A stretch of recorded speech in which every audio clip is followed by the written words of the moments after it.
আজকে আমরা একটি অঙ্ক করব। এটাকে সরল অঙ্ক বলে।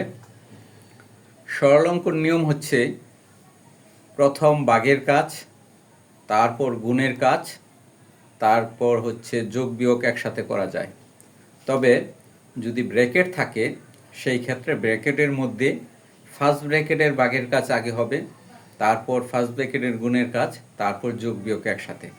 তারপর সেমভাবে সেকেন্ড ব্র্যাকেট থাকলে ফার্স্ট ব্র্যাকেটের কাজের শেষে সেকেন্ড ব্র্যাকেটের ক্ষেত্রে সেম, আগে সেকেন্ড ব্র্যাকেটের ভাগের কাজ হবে, তারপর গুণের কাজ হবে, তারপর যোগ বিয়োগ একসাথে করা যায়। তারপর থার্ড ব্র্যাকেটের কাজের সময় সেম, আগে ভাগের কাজ করতে হবে, তারপর গুণের কাজ করতে হবে, তারপর যোগ বিয়োগের কাজ একসাথে করা যাবে। আর যদি ফার্স্ট ব্র্যাকেটের মধ্যে রেখা বন্ধনী এরকম একটা দাগ থাকে, রেখা বন্ধনী, তাহলে এই কাজটা ফার্স্ট ব্র্যাকেটের মধ্যে সবার আগে করতে হবে। তাহলে আমরা কাজটা শুরু করি। তাহলে এরকম প্রথম যা আছে তা রেখে দিয়ে 10 ভাগ 2 যোগ হচ্ছে 10। এখন সেকেন্ড ব্র্যাকেটটা ভালো করে হয় না আমার। আচ্ছা, 10 ভাগ 2 গুণন 5। তারপর আমরা কি করব, ফার্স্ট ব্র্যাকেটের আগের মধ্যে রেখা বন্ধনীর কাজটা আগে করব। 13 যোগ 2, এখান থেকে এইটার কাজ আগে করব। এটার কাজ আগে করলে 8 বিয়োগ 2, তাহলে কত থাকে 6। তারপর ফার্স্ট ব্র্যাকেট দিয়ে দিব, তারপর সেকেন্ড ব্র্যাকেট দিব, তারপর থার্ড ব্র্যাকেট দিয়ে দেব। তারপরের লাইনে আসবো, এইভাবে রেখে দিব। এখানে যা আছে তা রেখে দেব, ভাগ 2 যোগ 10 যোগ এত, তারপর সেকেন্ড ব্র্যাকেট রেখে দেব, 10 ভাগ 2 গুণন 5 যোগ। এখন আমরা যোগ বিয়োগের কাজ একসাথে করতে পারবো। এখানে যোগ বিয়োগের কাজ একসাথে করতে পারবো। 13 যোগ 2 15, 15তে 6 গেলে থাকে হচ্ছে 9। তাহলে আমাদের ফার্স্ট ব্র্যাকেটের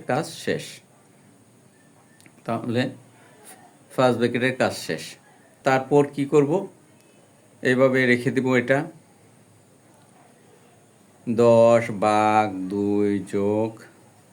এখন এই ব্র্যাকেটের কাজটা করব। এখানে ভাগের কাজ আগে, 10-এর যদি ভাগ করি 2 দিয়ে, তাহলে হয় 5 গুণন 5 যোগ 9। তারপর কি করব আমরা, 2 গুণন 10 ভাগ 2 যোগ 10। এখন আমরা সেকেন্ড ব্র্যাকেটের কাজটা করব।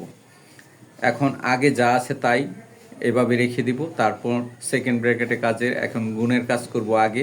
5 5 25, তাহলে 25 যোগ 9। এইভাবে সেকেন্ড ব্র্যাকেট থার্ড ব্র্যাকেট দিয়ে বন্ধ করে দিব। তারপর আগের মতোই এখানে যা আছে তাই রেখে দিব, 10 ভাগ 2 যোগ 10 প্লাস যোগ, এখানে 25 আর 9 হয় 34, 25 আর 9 হয় 34। সেকেন্ড ব্র্যাকেটের কাজ আমাদের শেষ, 34। এবার হচ্ছে থার্ড ব্র্যাকেটের কাজ। থার্ড ব্র্যাকেট কাজের মধ্যে আমরা আগের মতো এখানে 2 রেখে দেব, 2 গুণন থার্ড ব্র্যাকেট, বা ভাগের কাজটা আমাদের আগে করতে হবে, তাই 5 এখানে আমরা কেটে দিই, ভুল করে ফেলেছি।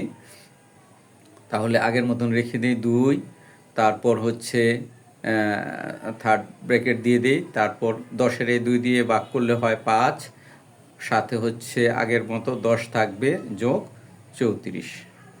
থার্ড ব্র্যাকেটের শেষ করে দেব। তারপর আমাদের যোগের কাজ করে নেব। এখন 5 আর 10 হচ্ছে 15, 15 আর 34 হচ্ছে 49, 15 আর 34 হচ্ছে 49। এইভাবে তারপর আমরা থার্ড ব্র্যাকেটের কাজ শেষ, তাহলে হয় 49 দুগুণে হয় 98। মূলত হচ্ছে একটা অঙ্ক যদি তোমরা ঠিকভাবে করতে পারো, সলভ করতে পারো, সব সরল অঙ্ক তোমাদের জন্য ইজি হয়ে যাবে। তোমরা জাস্ট মনোযোগ দিয়ে এই একটা সরল অঙ্ক তোমরা সলভ করবে, তাহলে দেখবে সব ধরনের সরল অঙ্ক তোমাদের ইজি হয়ে যাবে। আর অঙ্ক অনেকের জন্য কঠিন হলেও অঙ্ক খুবই মজার একটা বিষয়, একটা সাবজেক্ট। যে বুঝে নিতে পারে, সহজে বুঝতে পারে বা ধরতে পারে, তার জন্য অঙ্ক একটা হচ্ছে খেলা, একটা গেম।